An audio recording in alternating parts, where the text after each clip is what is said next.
So, hi everyone, and welcome back to the podcast. And welcome my beautiful guest, Elayne Kalila, to the podcast for the first time. Thank you, Shireen. It's so wonderful to finally be here with you.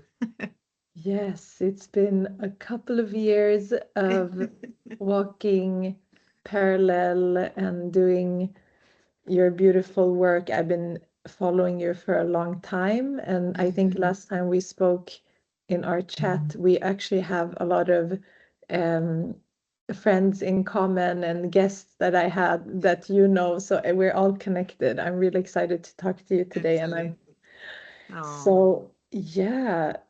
I mean, Elayne, you have a beautiful background as a sacred feminine leader, ordained priestess, and author. And she's the founder of the Priestess Presence Temple, a global sanctuary where women reclaim their sacred power, embody their truth, and lead with fierce grace. And Elayne is an ordained priestess and focalizer of both the 13 Moon Mystery School and the Rosa Mystica Mystery School. And you have decades of devotional work and embodied wisdom that you infuse in rituals, spiritual mentorship, priestess art, and initiate other women into this type of leadership. So, I mean, it's so beautiful, so inspirational. And my first, like, very first question is just how you got into this path and your background. I'm always fascinated to oh my hear. gosh. Well, I'll give you the quintessential version, the little, the tight version here, which is essentially, I grew up in England in the 1960s and 70s, and I was raised inside of two churches. One was an evangelical church, and the other one was an Anglican church. And I also, my whole sort of family history was that my mom was unfortunately very ill when I was born, right after I was born, and continued to be mentally and physically unwell for all of my life. And so my mom really wasn't able to raise me. And so I was raised by my dad, and I was very early on extremely devout to both these churches. And the main reason was because I was in love with Jesus and I thought Jesus was my boyfriend. And I was convinced that I was actually going to marry Jesus and he was like my person. And so even as a little girl, I had a very personal relationship with Jesus and I would pray to him every night. And I thought church was amazing because it was where Jesus lived and, all the things. And so as I grew up in those two different, very different sort of Christian lineages, um, I even toyed with one idea that, at some point, like I thought I was going to be a nun, because I was like, I just wanted to live in the convent with all the nuns and bake the bread and for the sacrament and, be with Jesus all day long.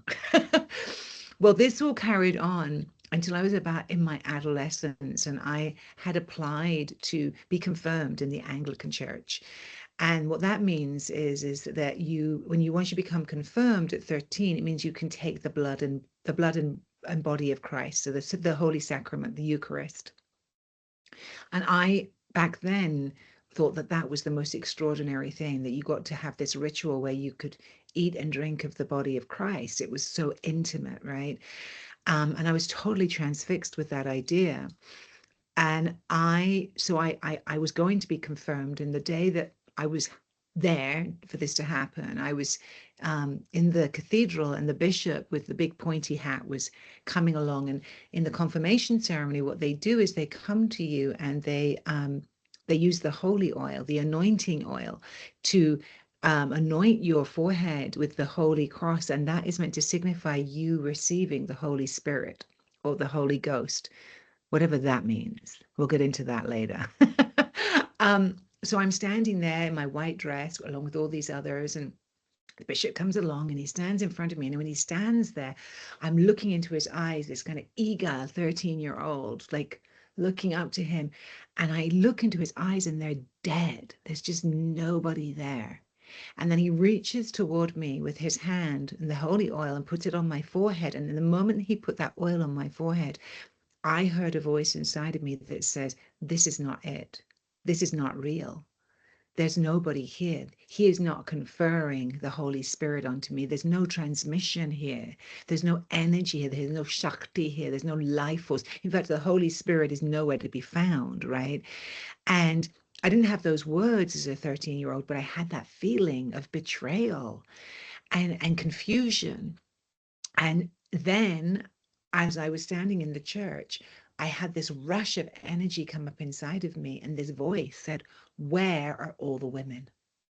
And it was like something had just cracked and a whole veil had kind of fallen.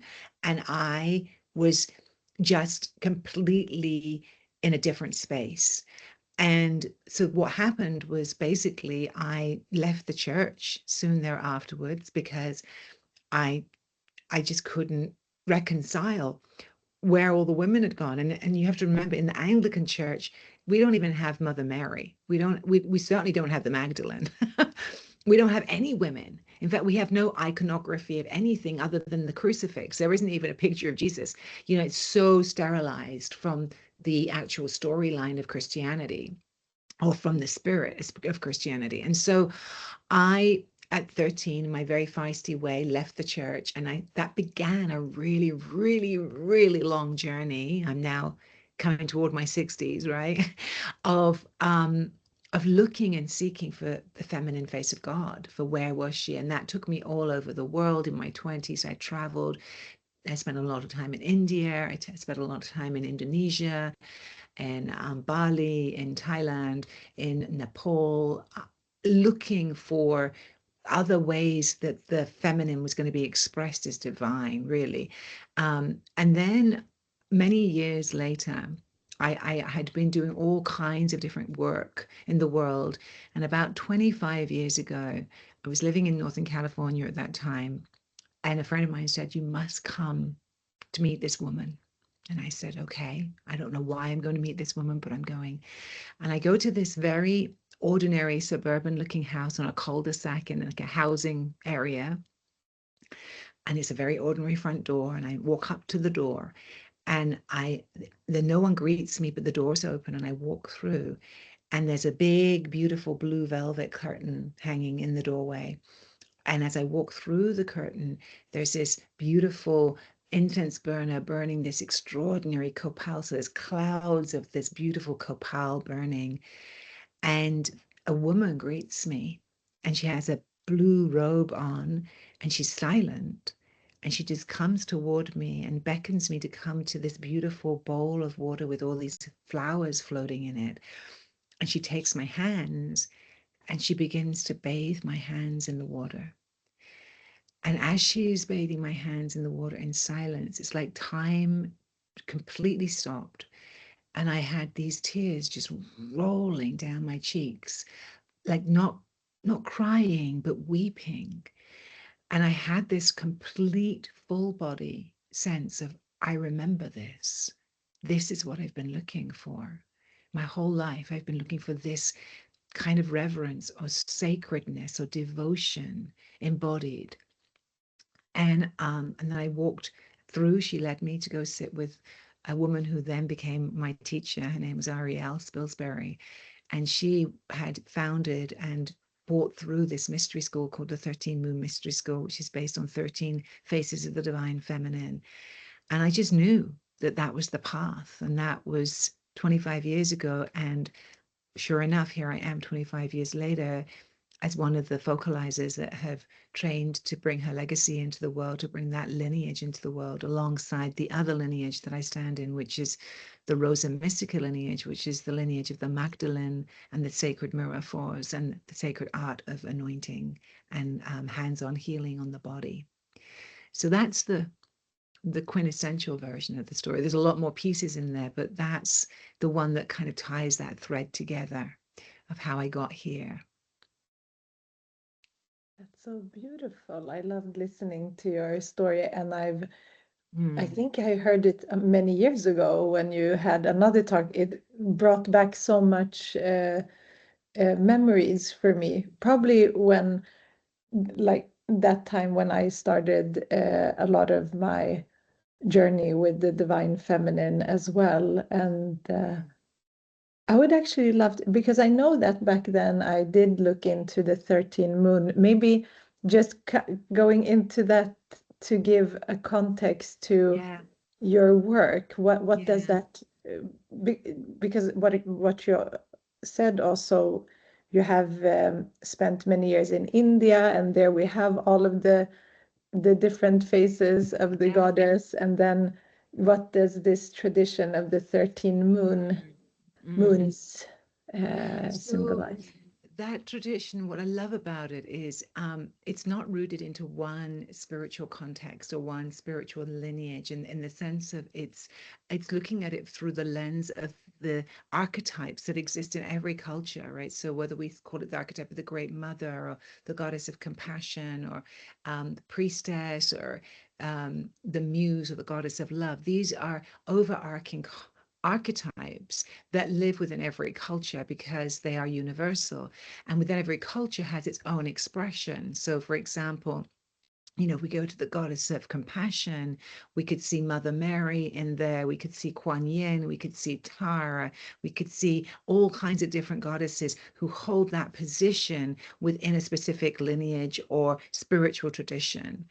And what I love about 13 Moon is it's an alchemical tradition. So it's based in Western Occidental alchemy, which roots itself back to Egyptian alchemy that comes through the Sophionic lines and comes through the Gnostic lines, and really even roots us into the Sophia myth, the Isis myth, and then into the lineage of Mary Magdalene and Yeshua, because they also were alchemists, right? And so this whole notion of alchemy is that we are refining something, some base matter, into gold, right? And in literal sense, back in the medieval times, they were actually attempting to do this, to like take lead and turn it into gold in the physical world. Well, alchemy in a spiritual sense, and I think most of us know this at this point because it's become very kind of a popular idea, is that we are working with our unconscious shadow material. And this really goes into the work of Carl Jung, but the shadow material, that which we cannot see, that lurks beneath the surface of our consciousness, we are stirring that deliberately. We are agitating that deliberately to see what rises to the surface that we can then consciously work with in order to transmute it from the shadow into conscious awareness and into the light, right? So we can integrate it into ourselves. Well, the 13 faces of the Divine Feminine each offer us a gateway, if you will, a way into the inquiry of what shadow is it that we are here to deal with, to work with, to love into wholeness. And the whole notion is in the 13 Moon Mystery School, certainly, that the alchemical elixir that we're using to transmute anything is love, and that love transforms everything, that love is really what and by love, what I really truly mean is unconditional love. So love without conditions is what really, the presence of that love is what then is able to then transmute anything less than that love. So that is the really basis of the 13 Moon Mystery School. And it takes us through the 13 phases because there's a full cyclical arc in there, from the Great Mother to the Queen of Death. Right. So from birth to death. And as you probably know, the feminine mysteries are all circled around the notion of we are born and we die, not just once in the lifetime, but many, many, many, many times, every day, in fact, every lunar month. We are constantly cycling through this life, death, and rebirth cycle. And that's a very fundamental teaching that I lived my life by, and that really changed how I lived my life when I really came into contact with those teachings. And I realized how disconnected I had been from that cyclical or chironic time that is the feminine time. That it doesn't live in straight lines, it lives in spirals and circles and ever returning, right? One of the alchemical dictums is that in my ending is my beginning, and in my beginning is my ending. We're never done. We're always refining and mastering who we are as humans.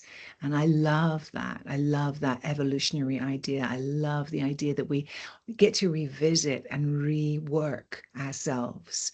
I have a really strong connection to the idea that we are here mastering the art of who we are, that we are artists of ourselves. And that's very inspiring to me, because it's about, we're ultimately here to create who we are and the world that we're living in. And that is extraordinary privilege of being alive. Yeah. Yeah, thank you for sharing that. It's so powerful and a good reminder to know that even if we go through a cycle and a journey, usually if we also choose to continue refining and alchemizing ourselves, the new things will come up that will challenge us and sometimes break us to make it like rebirth within this life so many times as well, so many cycles, and I love that. And then the more, how was that the initiation into the 13 moons, did that also, how did Mary Magdalene become so strong in your, because I feel like you embody that priestess energy so much, connecting to her, and I would love to hear how that it kind of came back to what you felt when you were in your teenage year, what something was missing, and then she came in and it probably became obvious for you what was missing. Totally. Well, there was a number of things along the way. You know, I was in Glastonbury, which is also known as the modern day Avalon, and it's kind of my spiritual home. And this was many, many years ago now. And I was at the Chalice Well, which is a beautiful spot where there's the red spring that comes down from the mountain, and it's a gorgeous, like everything is red oxide there, and it's known as the Magdalene Spring or the Mother Spring or the Mary Spring. And I happened to be staying in the Chalice Well Gardens, which is a very beautiful spot to stay. And I had gotten up very, very early in the morning, and I went to meditate around, like, I don't know, 6 in the morning, and it was just getting light. And the bird song in England is very specific, and I was raised there. But so all the morning birds were singing, and it's so lyrical. There's thrushes and robins and sparrows, and there's this bird song that's so lyrical and fairy-like, and just it's hard to describe, but it lights up my heart. And I was sitting there, and I was so in such a space of beauty and gratitude. And I was all alone. And as I was sitting at the well, I had the experience of a visitation. And I was just sitting, and I felt and I saw a woman come in from my right side over here. And she was in a dark red robe. And I know better than to get my mind involved when those kind of visionary moments happen, because your mind wants to go, what is that? Right. And then the vision goes. So much like with dream time, right? It's very similar. And so I was like in a waking dream. That's what it felt like. And she came, and she sat next to me, or stood next to me, should I say. And she kind of took my hand, and she led me, and in the vision I went, and she said, come with me. And I said, okay, where? I didn't ask her where we were going. She said, we're going to the Gardens of Gethsemane. And I was like, what? And I couldn't remember in the moment, like, what happened in the Gardens of Gethsemane in the scriptures, but I knew it was an important place. Something had happened there. Anyway, in the vision, I brought to this extraordinary garden, and she is clearly naming herself as Magdalene. And in the vision, I'm seeing her and Yeshua standing with each other, and they are holding a beautiful golden chalice between them. And as they're holding it between them, they're standing looking at each other. there's this extraordinary light that comes down into the chalice that starts to make this like toroidal field around them. And I am at this point witnessing, and then she turns to me and she says, come. And she beckons me to come and to join them and to hold the chalice with them. And in that moment, I hear the words, are you willing to take the vow to walk as love? And in the vision, in that moment, I didn't skip a beat, and I said yes. And when I said yes, what happened was Magdalene and Yeshua kind of transmuted into light, and I was left holding a chalice full of light. And I came back from that vision. I sat for a long time in sort of silence, and I came back from that vision, and I had like this sense of this incredible wave of energy going up and down through my body. Like every cell was just like like a light, and I could feel myself vibrating with this question of like, I have no idea what it means to walk as love. Like none. Like I had no idea what I had agreed to. My personality self, if you will, my soul self, I think absolutely knew, right? But on the personal level, and these are the kinds of things that these kinds of visions that I mean, I haven't had a ton of these in my life. It's not like this happens every week, right? I'm telling the story about it because it changed my life, and it changed my life because it put me on this pathway of inquiry as to who was the Magdalene, really, both as a historical figure, but also as a consciousness. And what does it mean to walk as love? And that's been my inquiry ever since. And I've been in this deep dive for about, I think, probably 18 years now on what that means, and how I am being called as a as a teacher, as an author, as a woman, to share my life in a way that helps me and others understand what that means to walk as love. Because it sounds really simple, like all things that are very, very powerful. It sounds simple. It's like, oh, sure, walk as love. Well, then we really have to understand what love is.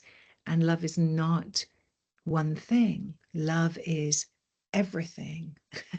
Love, there are 1,000 names for love. And in fact, if you go into the Sufi tradition, they have so many names for love. That's the tradition of Rumi and Hafiz, and I've studied a lot in that beautiful lineage, because they have so many expressions of what love is in their poetry and in their language, in the Aramaic and Arabic language, which we don't even have in English. We have a very limited supply.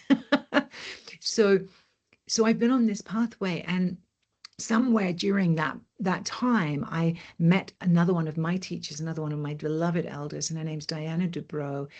And she had founded the Emerald Temple, which is a temple of scent priestessing and using the holy oils, which of course is very, very connected into the lineage of Mary Magdalene, who was a myrrhophore, which means a myrrh bearer.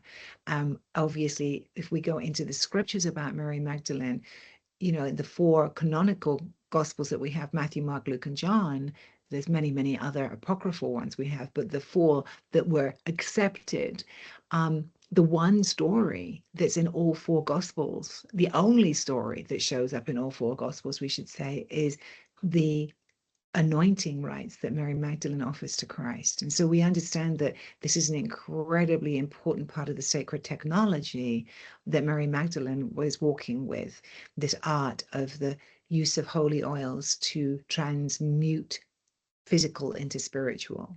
And so I became really fascinated by this whole world. It was like Magdalene kind of swooped me up and took me by the hand and said, some ways, she said to me, I'm the poster child for the fallen woman. I'm the poster child for what's happened to women through patriarchy, through the horrifying name of God, as the Christian Church, Catholic Church, has been propagating right throughout the world. And she said, I have much to teach you and all women at this time about what it means to rise up, to reclaim our power and our voice and our presence as equal in the field.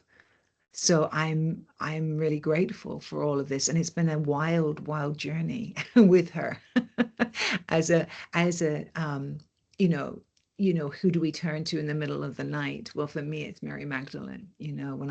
When I sit down, it's her I'm calling on for support and guidance and strength. Yeah. Beautiful. Thank you for sharing that beautiful vision and initiation that you got in a very sacred spot. And it's a place that constantly calls me back too. So it's a very special power there in Glastonbury. I really It really is. love Yeah. it. And like you said, it's so inspiring to see that, like you said, it's a long lineage that goes so far back with both the women being in the center instead of being cast aside, like we've seen it. Like you said, I mean, here in Sweden, it was the same situation with the Protestant church, and like the diminishing of these very important figures. And it's kind of like how everything has been narrowed down into science, or narrowed. It's like this, just removing everything that creates balance. There's no balance, because then we're just going into that logical mind. And I feel like it also, I mean, like you said, so many have been working with these frequencies and energies and leaders and for so long. And then, I mean, we saw like this very big like comeback from Mary Magdalene, who has been walking with us leading up to where we are today, because we needed to remember and reclaim before we can also go into that. We spoke about this last time, this battle between two forces that we also see in these ancient scriptures. Always, it's always like the divine feminine has to rise up and do that last work to rebalance. I love that you have both that historical and academic and then experiential background, which merges together beautifully. I love. I'm reading right now Anne Baring's book as well, and it's so beautiful. She's been on the podcast as well, sharing, and everyone has different experiences with how they work with Mary Magdalene. I feel like she's like you said, a very and you probably worked with her in healing work as well. It's a deep energy to work with. And like you said, I think it's so beautiful that you said that the message was to be that love, and was it walk as love? It's so strong, because that is the ultimate healing. And I would love to hear. I actually saw something, because I want to hear about this beautiful text that you've written about, like this time and Mary Magdalene. And also, did I see that you're working with the different phases of Mary Magdalene as well? Yeah. Mm. Yeah, absolutely. Well, for me, and I think that this goes back to my earliest relationship with Jesus. It's like I had such a personal relationship. It was beyond religion. It wasn't about religion. It was about a frequency. And that's what I really could say is that for me, Jesus had this frequency of this level of that when I was in the presence of that within myself. Okay, so this is where we come to, it's living within us. It's not out there. It's living, the Christic consciousness lives within us. And I think I had a sense of that frequency when I was a child. And I think many children have it. And it's the frequency of ultimate kindness and love and embrace of all people and all things. And it's like, yes, there's an innocence to it, but that innocence is not naivete. It's an innocence that comes from the heart that's open. And we have our open heart when we're children, until the point where we get hurt in some way, and then we learn to shut down our hearts. So truly, for me, the journey to remember what love is has been an awakening of my heart, a risking of intimacy with the world, with myself, with others, vulnerability. All the things that we've been taught are somehow weak or wrong or to be judged or shamed, that come more from the feminine, right? The emotional self, the sensitive self, are part of the teachings of Mary Magdalene and Jesus. But also, there is this other part of Mary Magdalene that I love and treasure so much, which is her ferocity, because she is fierce and bold and wild and intense, and she's kind of bossy. Right. She is the divine feminine. So it really brings this place of this marriage between this kind of soft, gentle kindness, milk of human kindness, this absolute embrace, right? And this fire that actually initiates and says, no, you don't get to sit on the sidelines. You don't get to be a bystander in this world. You're actually part of this world, and you're as responsible as any other being in this world for what is happening in this world. And that is the Magdalene frequency. And so for me, I've been unpacking that because she was audacious. I mean, let's be real. The woman herself, the historical woman herself, look what she went through in her life. And I mean, I won't get into it in detail right now, but just from the stories that we have, the little shreds that we have, this is a woman who is highly accomplished. This is a woman who was deeply spiritually trained and an adept. She was the one that was given the teaching. She was the apostle of the apostles. She was the one who was at the crucifix when Jesus was crucified.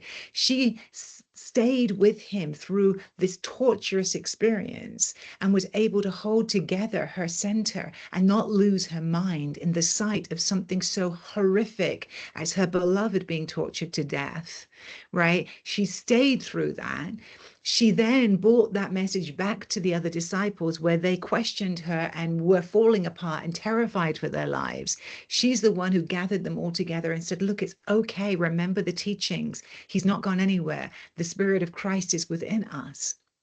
Right. And then she was the one that later had to flee to save her own life from the empire, from the Roman Empire that we're still living under, by the way. She lived under the same empire rule that was terrorizing women and terrorizing anybody who didn't believe in the way that the patriarch was wanting us to believe.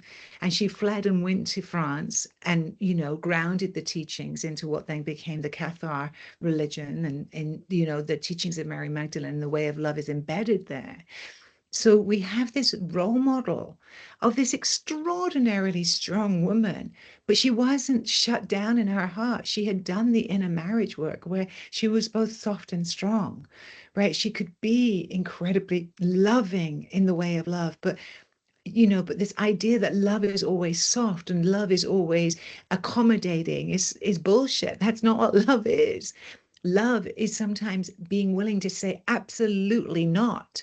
Love is sometimes being willing to draw a line in the sand and set a boundary. And I think we're living in a time right now where we're seeing the rising of the Magdalene consciousness in such a way that love is coming as a refusal. And that's what I've been writing around a lot recently, is love being a line in the sand, love being an absolute no. Not on my watch. This is not what I stand for. This is not what I can agree to. And I think as we're recording this, right, the world that we're living in right now, particularly I'm in the United States, is so insane, has really become this extraordinary unveiling, apocalyptic unveiling of putrid shadow material that has been lurking beneath the surface, unable to be looked at or healed. We're now seeing it.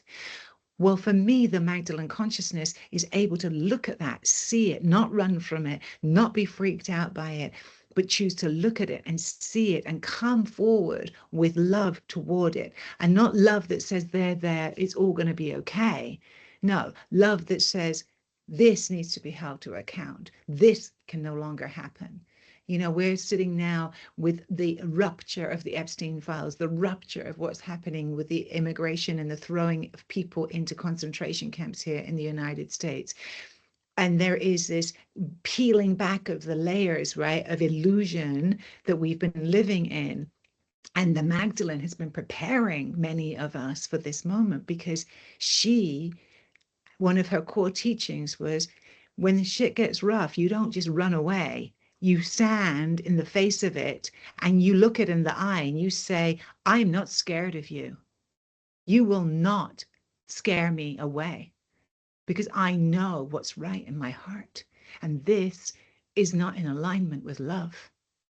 And our willingness to say that, and I get really woof with it because I'm right now feel it so powerfully in my own body, is that we as women have been taught, particularly right in the last few thousand years, that our voices don't matter, that who we are doesn't matter, that we have no rights, that we have no power, that we have no sovereignty, right? And we have been reclaiming this through feminism, through the suffragette movement, through feminism, through the divine feminine, through all the work that we've been doing. We've been reclaiming this, and there are millions of us now who know that that's not true, that we are worthy. We're not more worthy, we're equally as worthy, and every person is worthy. And that sovereignty and choice of who I am and what I choose to do with my thoughts and my feelings is on my domain, right? And this is the Magdalene coming through. So she has been a vast and powerful teacher for me and an initiator to show up in the world when I don't want to, because I know this world that we're living in right now is really overwhelming. And yet the Magdalene lived in this exact overwhelming world. So she has those tools for us, or that state of consciousness for us that says, yes, we can show up to this and we can choose to be love.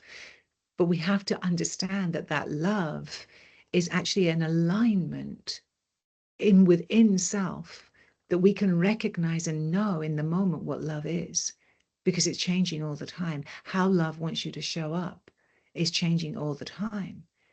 And that means that it's not written down, right? It's not like you follow the laws. That's not the way. What you have to understand is you have a navigational system inside your own heart, and you know what's in alignment with life and love and life-giving and life-sustaining and taking care of life itself. And anything that stands in the way of that is not love. And our world, sadly, is so imbalanced at this point and so ruptured and so sick that we are really needing to tend to it, both midwifing it as it dies, which is what's happening. And I don't know what will happen here in the United States, but there is something about to happen. I can feel it rising. We the people, which is the Magdalene consciousness, by the way, we the people are not willing to let this slide. That is what's happening in the collective. And it's not just happening in the United States, it's happening all the way around the world, where people are rising up. I mean, I just saw on the news yesterday, people are rioting in India, for God's sakes. You know, like people are, you know, they're protesting all over the world in different countries against their leaders who have been found to be in the Epstein files. It's like, it's enormous what's going on. And I see this as evidence of love rising. That's the exciting part. It's distressing that we have to come to this part of the storyline where the shadow is so dense and so so sick and twisted. And yet, in the face of that, we're having a unified experience where, you know, any other issue, you know, and I said this to someone yesterday, any other issue we could, you know, has been partisan in the sense that, you know, people can't agree on what's right and wrong, right? They fight about it all the time. But we finally hit up on an issue, which is the care of children, that doesn't matter. It doesn't matter who you voted for. It doesn't matter what color skin you are, what religion you are, where you come from, what gender you are. I think we can all agree that trafficking children is evil and wrong and needs to be held to account. So there's something happening, right? That's a unifying, and that unifying is in the name of love. So it's a big moment we're living in.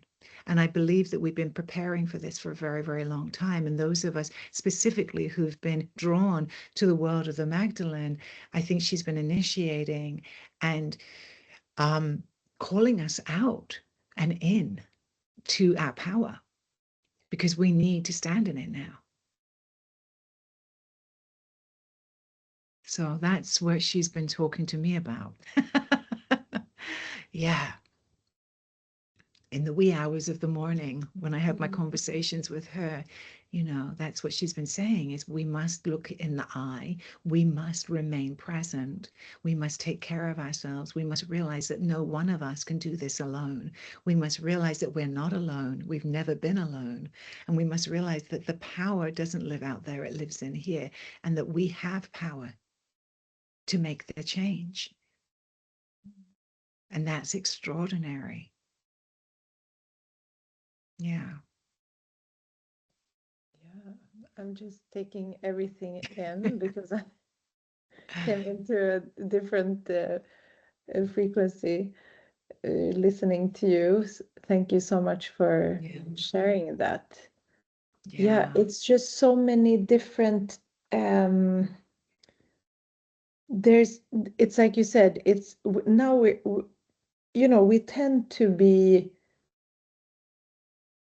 the meditation that I'm doing daily right now is that expansive, because I'm working with a goddess that is it's one of the Dashamavidyas. It's anyways the meditation is it's about expansion. So me as everyone we tend to be in this space that we have constructed, but when we expand beyond, so the meditation from my teacher is just to have sky instead of the head, and that releases all these limits that we usually have of the thoughts and this I'm just thinking about everything that you said. First of all, that we had like thousands of years of this systematic change, because we can see that in how goddess Ishtar or Inanna's stories changed with time, and how the way of living changed from being like we're here grounding in our earth to conquering imperialistic, like all of these big changes. And it seems like many of the human changes happen like fast in certain things, like our evolution is not that clear as we think, right? It's like oh, now we jumped into this, now we jumped into this. So these thousand, why I brought up the meditation is that sometimes we tend to look like what happened this month, past year, 10 years maybe, or 20 years, depending on how much we've been conscious about what's going on. But then if we look at thousands of years back and our ancestors from then, and just seeing how big this cycle is that we're going through, and it's imagine that this has been like this, and just the Magdalene has been suppressed for such a long time. it's become like a consciousness that we have to be imbalanced for a long time. It's very toxic. And then we come into like these, like I told you last time when I'm reading the mythologies, and we see these battles all the time, and the mythology and archetypes of there's like this imbalance. So they must be telling us something. But what I'm like the most thing, I love what you said, that we're taking back our power, because we can easily feel hopeless and powerless in what's going on. But actually, everything that we do, it really, I mean, we have to get to feel that grief and fierce anger, and get into that, especially as women. We have been told to suppress that in most cultures, and to behave. I mean, it wasn't a long time ago that we weren't even aware of the suppression. I mean, I can just look back at how it was when I was a teenager and leading up to now. So much has changed in a short time period. But I'm also wondering, because now I'm like really all over the place. But what I wanted to ask you is, or reflect on, why you have also studied the history, the stories, what is going on now, and like you said, what was going on back then for Mary Magdalene and the women then, it reflects now. I just, how could we as humanity and collective have come to this place where we are? Like you said, there's so much. It's kind of, we don't know if, is it the social media? I mean, just 10 years ago, when there were some conflicts or things happening, we weren't that much aware as we are now. The awareness is growing, and that's why we can have the how do you say, the resistance can become stronger, and the but I'm just, you've worked with these archetypes and these stories for so long. Like, what is the most important thing right now for us to know and to work with? I know it's like the love that we have to come back to, and change something within us as well. But I'm just, how, connecting it to Mary Magdalene and what you've written as well. What is the... Well, you know, I think that we're all in a moment of unprecedented unfolding. Like, I think we don't know what's going to be happening. And I think we're at the point where we realize that we've been saying this story for a while, that what's happening is not working. We know the systems are not working. We understand the rise of fascism again. We understand that we're in the same storyline again. And I think, to your point, this interconnectivity that we have, the World Wide Web, the social media, is a double-edged sword, right? Because on one side, it's the propaganda machine, it's the intensification, the manufacturing of chaos that is keeping us preoccupied and scared and co-opting, and, you know, our nervous systems, and making us overwhelmed so that we are not in our right minds, right? There's that machinery at work. And then the flip side of it is, it's the most incredible thing we've ever had, because when we are connected and we are all able to be part of a oneness, that there is an interconnectivity and an understanding of the collective power that we have, right? It's simultaneous. And I think part of the Magdalene way right now is, you know, I always go back to one of the Hermetic teachings that I learned very early on. And you have to understand that the Hermeticism is the ancient Egyptian cosmology, or way of looking at the world, that would have been also part of the Magdalene's way of looking at the world, which is that for everything that we can see, there is the equal and opposite in the unseen. For everything that is heavy and dense and overwhelming and shadow and see the appearance of evil, right? And all the things that we're looking at, that we're going, how can human beings do that? There is the equal and opposite of the incredible things that human beings are doing, the incredible beauty and love and connection and care and kindness.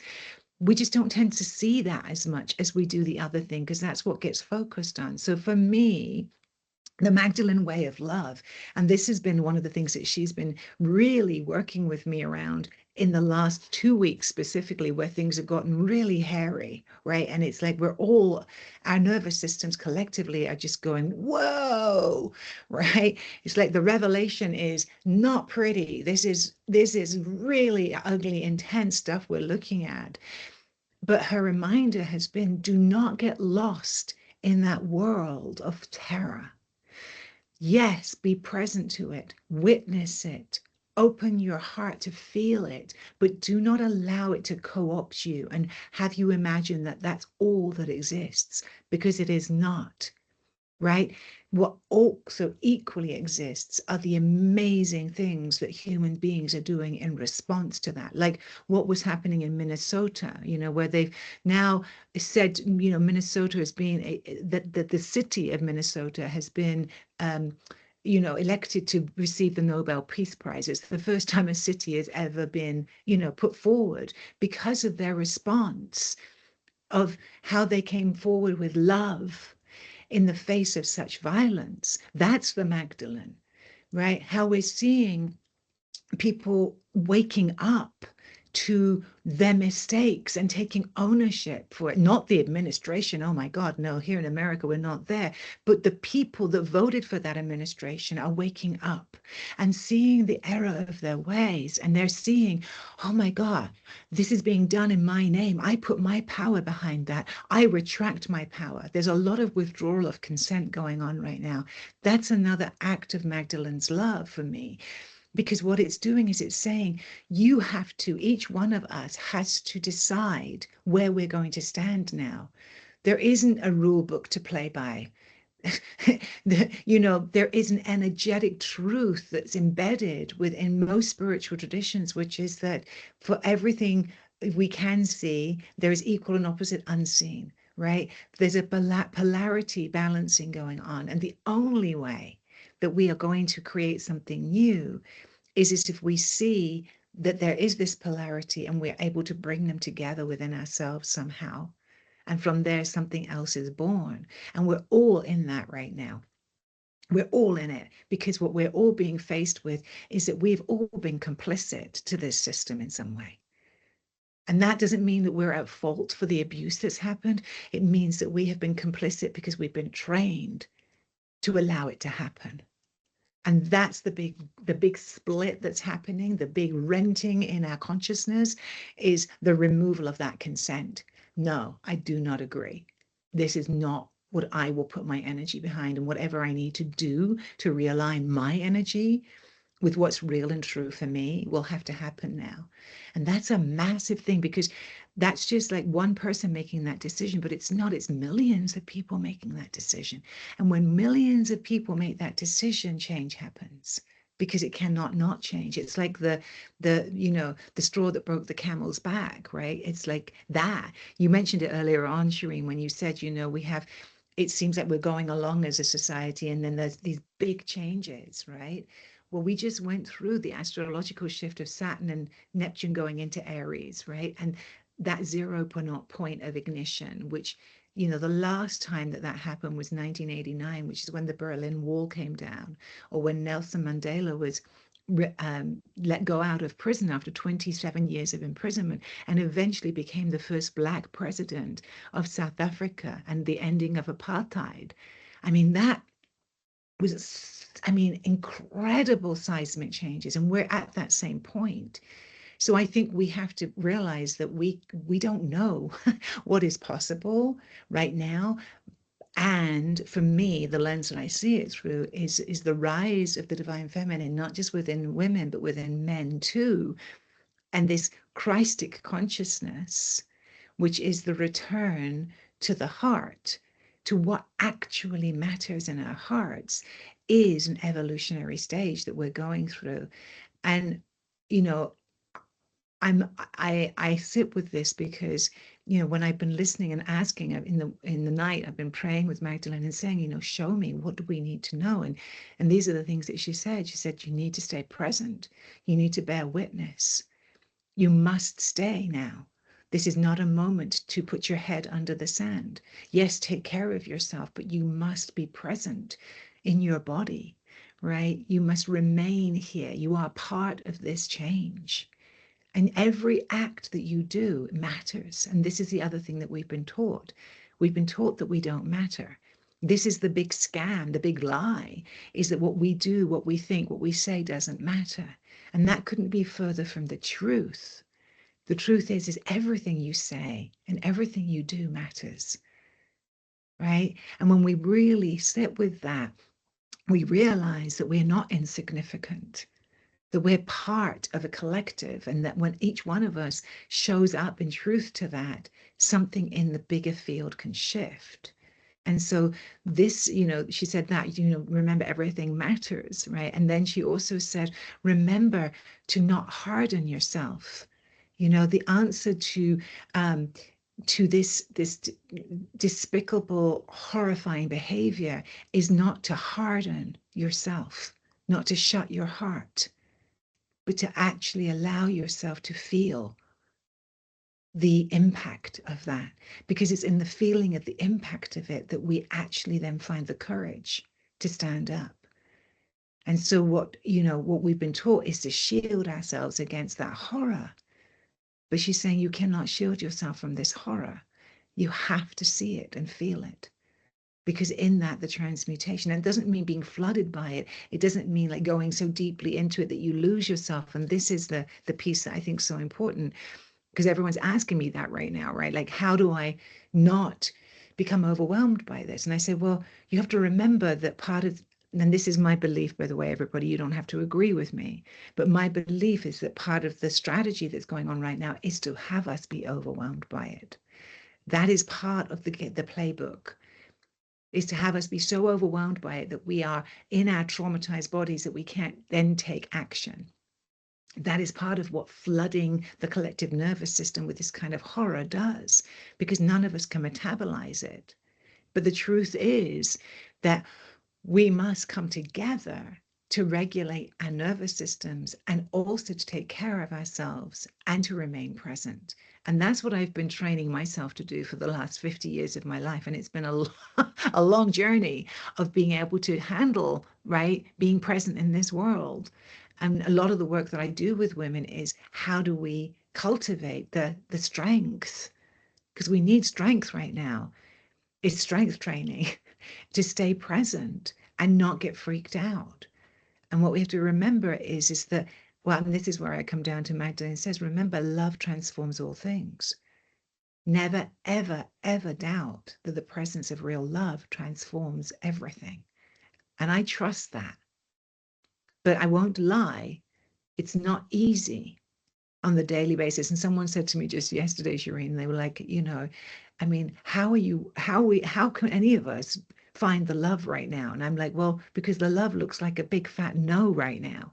It looks like defiance. It looks like Lilith. It looks like absolutely not. It looks like, you know, drawing the line in the sands. It looks like ferocity. It looks like, you know, the intensity of like the rage and the upset that actually is appropriate in this moment, that is the only thing we can feel in this moment. And yet it also means not projecting and saying it's all out there. It also means being willing to allow it to come into self, to say that this is the shadow of humanity. This story has been playing out for as long as we can remember, and probably longer. It's not a new story, right? And what we're looking at right now is who will we choose to be in the story? What part will you now play in the unfolding of the story? And so Mary Magdalene for me is that energy. Just the other night, I was really struggling, and I'll say this, Shireen, because you and I were going to talk last week, and we didn't talk because I was having a physical experience of my heart went out of rhythm, which is something that I've been dealing with over the years through my perimenopausal journey. That's a whole nother story. But one of the things I sat with last week, and my heart was out for a full week out of rhythm. And one of the things I sat with was, of course, my heart is out of rhythm. Look at what's happening in the world. I mean, the whole of collective heart is out of rhythm, right? We're in a state of recalibration, a shock of horror that affects us on the physiological level, not just individually, but collectively. The collective heart is breaking, and it needs to. It needs to, because and this is my personal opinion, but really the only real changes that ever happen in me personally or us collectively happen through heartbreak. They happen through the moment where we are broken open and we say, no, there's another way. And we're there. We are certainly there. So my heart goes out to all of you who may be carrying a piece of this story right now. I know it's not easy. And you don't have to forgive those who have committed these atrocities. You do not have to condone them or forgive them in any way at this moment in time, right? You do not have to move toward that right now. You just have to bear witness to what is happening and let it affect you, let it change you. We're all going to be changed by this, just as we were changed by COVID. We cannot not be changed by it. It's so huge. But there is something at play in that change, Shireen, that I think is really, really important. And I think it's the awakening of the heart. Something has to unite us in the heart. And Magdalene says, it is the horror of human suffering that usually unites us. And when we can be with that suffering, when we can be with it inside of ourselves, inside of others, then the healing can begin. Something can change. That's so beautiful. And so there was actually a big synchronicity, because something that I heard late last night was exactly that. And that's something probably that we know in Sufism and most traditions, that so what I heard was this was a woman sharing it, when the heart is broken, there's no veil between us and the divine. That means that there is no, every prayer will be created and manifested, and we tend to not want to. I know that in Powerful. Yeah, it just made me total chills when you said that. Yeah. And this is what I heard last night. So now when you said it, it's definitely a message that we all need, because I feel like that this collective, I mean, it started last year. We were like ramping up. We didn't know what was going on, but I felt like that, you know how Kali can be that like loving mother, and at the same time that fierce no, like you said, like enough, now this is enough. That I felt that rage like for 6 months leading up to this in different ways. And you know, we experience the macrocosm in a microcosmic way in our daily lives, and in small things, up until we see the whole picture and see what I feel like, you know, I started my platform and everything very long time ago, based in like positive affirmations and mantras and things like that. But this, when we choose this path, and our souls have chosen it probably a long time ago, it's actually to go through like many descents into the underworld. And I know that you have this beautiful also article on that, you know, when we hear that call of the underworld. And the underworld is raw and it is to break completely. It's to die. And right now, like you said, there is actually a lot of grief. And, you know, especially here in the north, we've experienced so much cold and snow. You know, the water element in Chinese medicine, the anxiety, and you know that whole thing. It's we feel it on Mother Earth is like extremely, I don't know how it is. I can only say in Europe right now, and you know, it's been raining. Like the water element has been very, very strong and yin. So the earth is also breaking open, and I think that not trying to ascend too fast and become too light, because the truth is, and I'm sitting here with a lineage of broken hearts, of like real exile. The things that's happened for the past week, it's been like polarities, like the same things happening and coming up. And the worst is that, like you said, the mothers and children who it's we see it in what's happened politically in just in the year that has started, and we talked about it last week. And it's again a cycle that's come back. So many lives that have been lost. Imagine that whole energy of grief. Of course we feel connected to it. Of course you wake up in the night with that. The collective heart is aching. And if we're breaking as a collective, and there's at the same time this fuel to create. I love that you said that there have been like these time periods with great change, and if we're moving towards that, it's because we have resistance. You know, in my culture, we say, in Kurdish culture, we say those that have died for the cause of equality, of, you know, because in the Kurdish society, we the equality between men and women, and the you know this battle again, it's always been like equal, like both women and men have been doing it together. And when we say that those that have lost their lives for that greater cause, it will never die.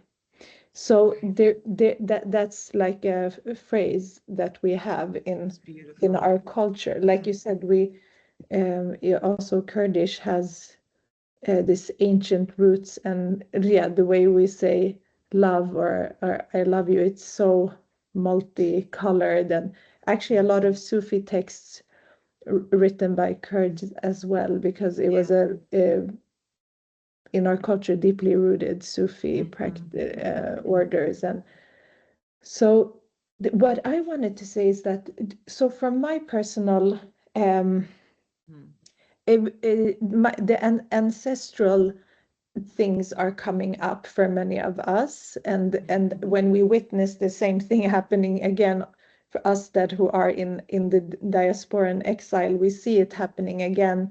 And it's like we see that it created unity and like a collective no. And then we have this bigger cycle of, like we said, we have this network.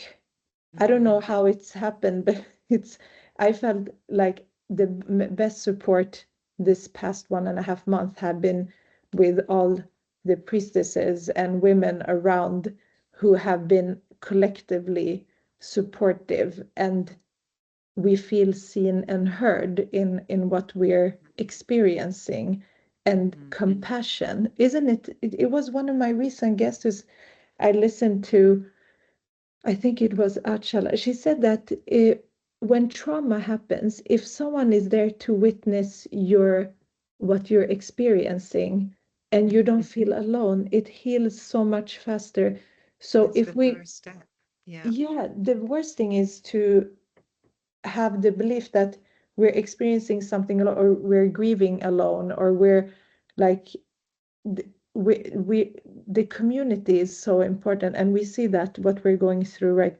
We had the eclipse and everything.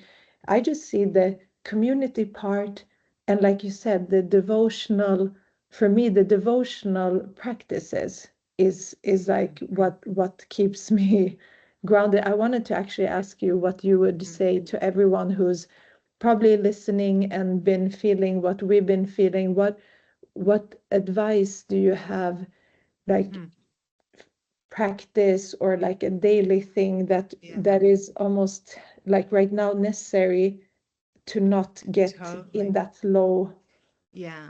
I mean, frequency? I really want to underscore something you said, Shireen, Mm. which is that this is my quintessential message. It's we're not alone. You're not alone. And for anyone who's listening to this, I want you to feel this honestly right now.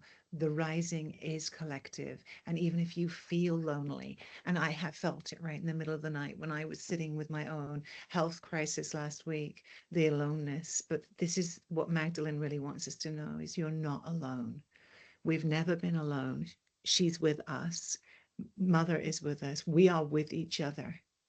We are with each other in this experience. This is not an individual experience. This is a collective experience. And like you just said, and I wrote an article on this just recently around the power of witnessing and like how important it is for us to bear witness to each other's experience, but also to be witnessed, because the first level of healing in any horrifying experience is that you're not alone with it. Trauma takes root when we're left alone with an experience that's overwhelming. And this experience that we're going through, everyone is going through collectively, is overwhelming. There is no two ways about it. It is absolutely overwhelming. And the way that we can deal with that overwhelm is to reach out. So, what I've been doing is creating counsel with all the women in my life. I just called counsel together and I said, I can't do this alone.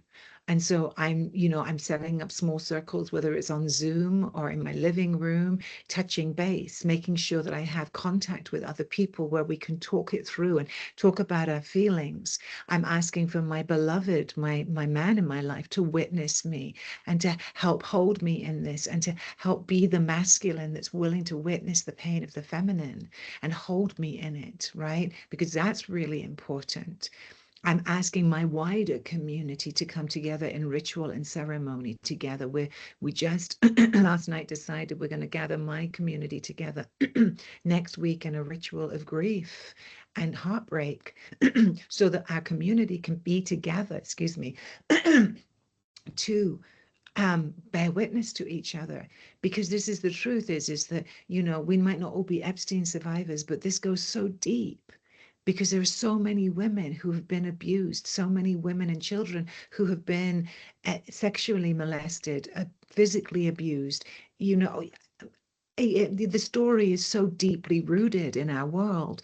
So I think we have to create spaces where we can be with each other and be received by each other. That's the first part. And then my other piece, Shireen, is to not move too quickly into trying to fix it. This is not a situation we're going to fix overnight. We have to feel our feelings, and that's important. To feel the rage, to feel the upset, to feel the anger, to feel all of it. Our feelings are where we begin to metabolize things, and the feelings are important.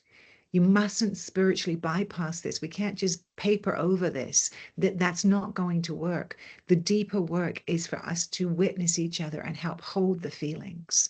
That's why we need the grief rituals and the ceremony and all the rest of it, right? And then just for me on an individual level, I've been doubling down on my own practice, right? My own meditation. You were speaking about this yourself, my own breath work practices, my pranayama, my yoga, my walking with my dogs, my like personal practice, I've been really choosing to go, I need that scaffolding. I need that containment, you know, and and that to find my own spine and my strength so that my heart can be breaking and I can hold it. Because this is what the thing is and you don't have to believe what I believe, and I always say this, but from my experience of being alive as a human being this lifetime, my heart has been broken many, many times by many, many things. Some of it personal, but a lot of it collective. And what I know about heartbreak is that when our hearts break open, there is this, like you said, the veil between our divinity and our humanity disappears. We are connected to our higher self, to the divine within us. And for me, Mary Magdalene's teachings are all about what it means to become a full human being. And a full human being is one who's awake to their divinity and their humanity. And in fact, it's through our humanity that we awaken our divinity. And that's the moment that we're in, is as the heart, the collective heart breaks, you're seeing the light return into people's eyes and hearts of recognition of what love is. And that's so powerful. Don't ever underestimate the power of that love. We've been taught to minimize that love, but that love truly is what's real, and it's what changes everything. And so what I'm saying to you, I guess, is if you're willing, is alongside me, is to allow your heart to be broken, but not to be destroyed, to be broken open, to remember who you are, and to remember the power that lives in with you and the choices that you have every day to choose love in whatever way it is in your world, whether it's with your children, with your dogs, with your partner, with your beloveds, with those people you work with the actions that you take, or the letters that you write, or the calls that you make, or the protests that you go to, or the person that you bring food to, or whatever the heck it is. Let it come from that a broken open-heartedness that says, I believe in the goodness of humanity, because that's ultimately what I believe. I ultimately believe that the goodness in humanity will prevail and has always prevailed, you know, and that's that's how I choose to see the world. Yeah.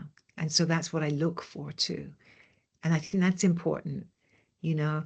If you're going to look at the darkness and you're going to look at the depravity, also spend equal amount of time looking at the goodness and finding the beauty. That's my practice every day.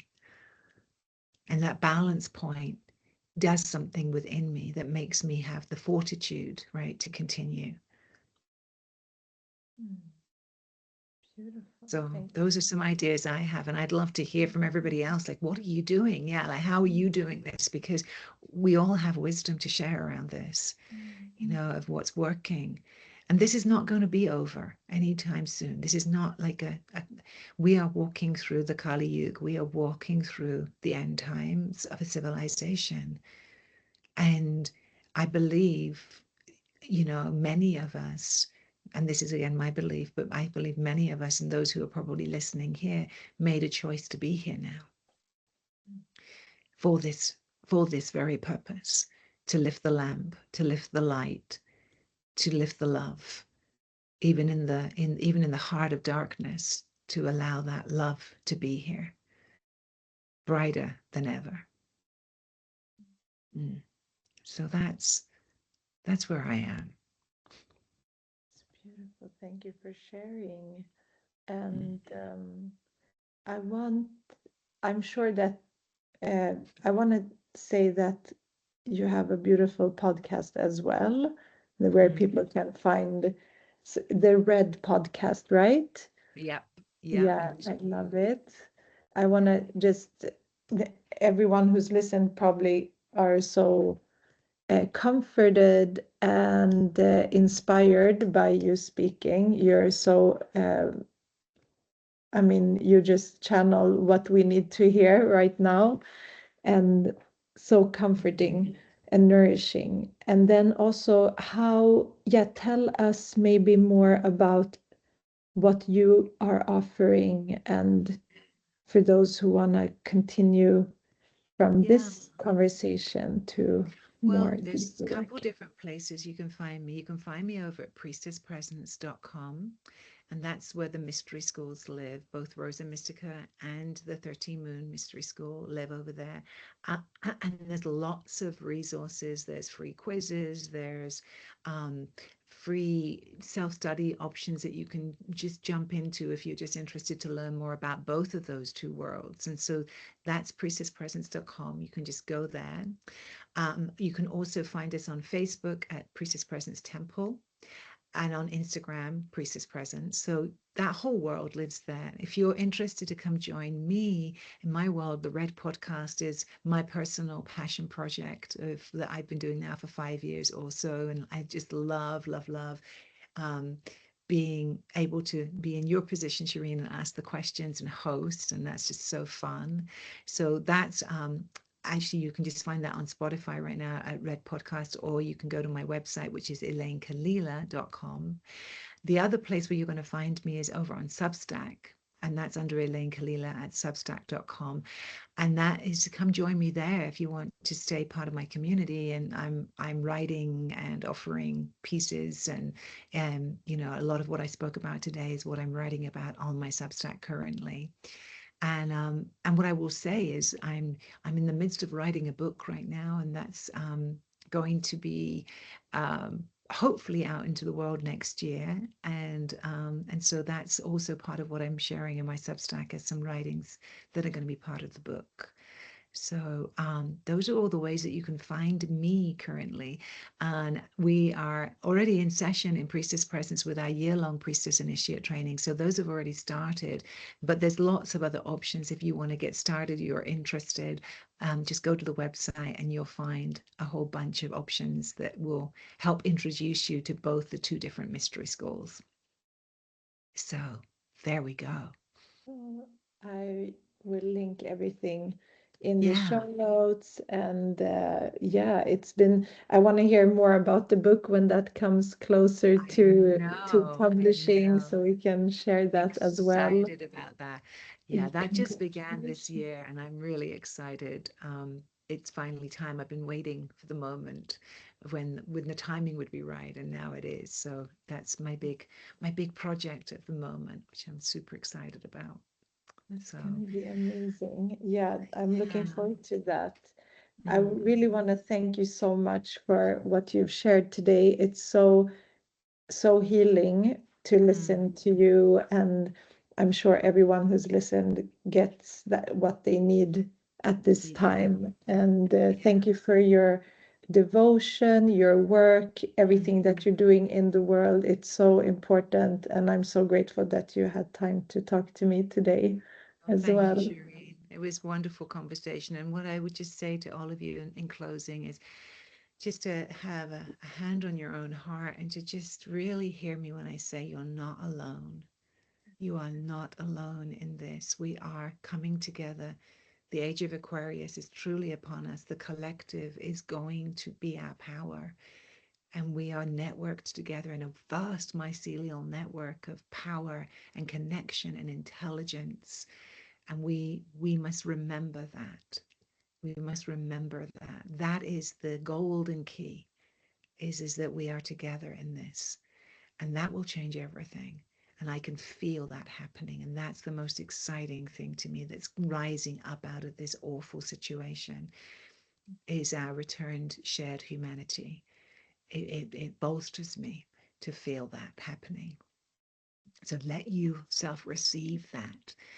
And and I look forward to connecting with any of you that are curious on the pathway to find out more. I'd be honored to receive you in any of my spaces. And Shireen, thank you so, so much for your generosity of interviewing me and letting me come and speak. Thank you so much for being Mm, here. blessed Thank day. you.